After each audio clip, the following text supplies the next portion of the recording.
Hello, everyone. Welcome to another episode of 100 Yards of Football Sports Talk Radio. I'm your host and producer this afternoon, Logan Landers. And today I'll be talking about the 2024 Ole Miss Rebels team preview, talking about their schedules, some of the players they have coming back, and how I think they will do this upcoming season.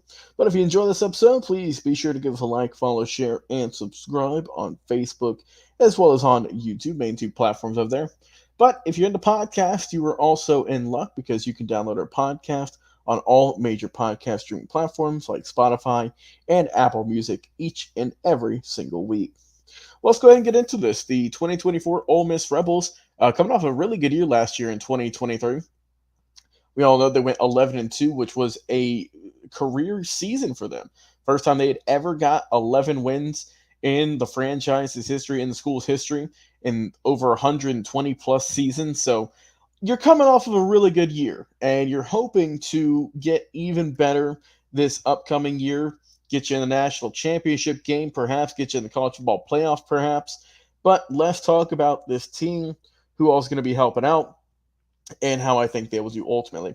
Well, when you look at the team, we're going to start off with the offense. Of course, you're looking at Jackson Dart, a guy who had a really good year last year, 65% completion percentage, threw for well over 3,000 plus yards, as well as 23 touchdowns, and then only five interceptions. Really good season from him, all in all.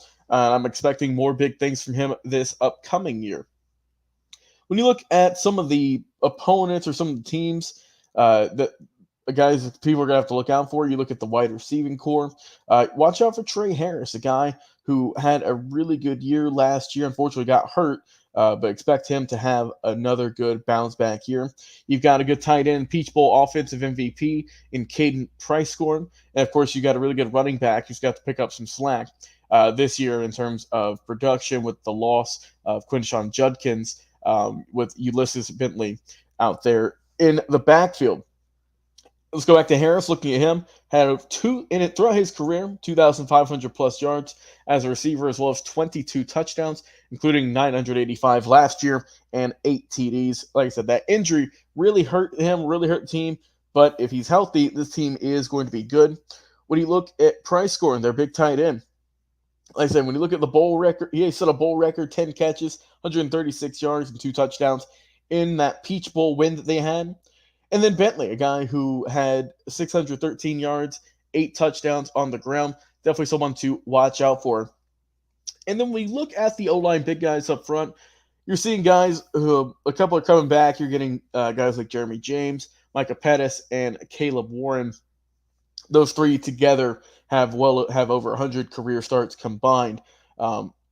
So I think that the O-line, like I said, you've lost a couple pieces, but you're returning the main core for your offense.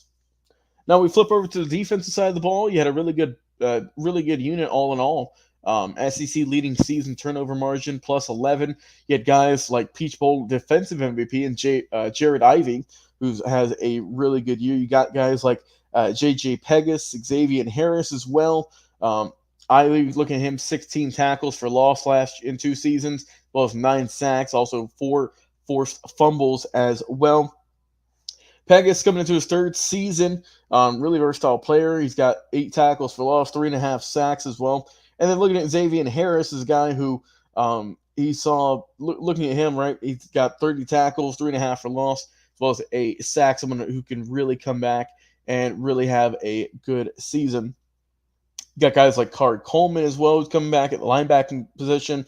Santari Perkins as well came on strong in his freshman year. Hoping to have a good sophomore season. You got really good safeties as well with John Saunders Jr., Trey Washington as well. You've got a really good group of players here who are talented and can really make some noise. Now, when you look at their schedule this year, look, this is a team who could easily go 11-2 again, if not better. Look at their team, some of the challenges they're going to face when you look at the major teams. You see Kentucky, you see South Carolina, LSU, Oklahoma, Arkansas, Georgia, a lot of SEC play, obviously, Florida as well. But this is a team who, in all honesty, I could see them going 11-2, 12-1. I mean, they have all the talent on that team, of course, led by head coach Lane Kiffin.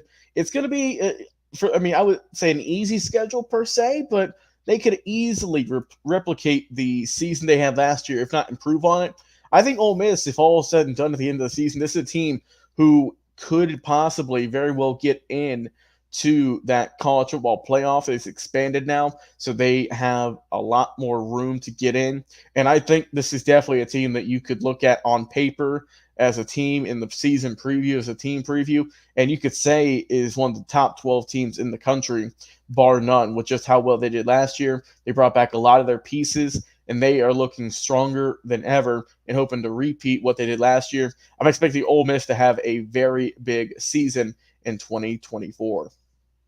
Well, guys, if you enjoyed this episode, give us a like, follow, share, and subscribe. And until next time, we'll talk to you again on another live episode of 100 Yards Football Sports Talk.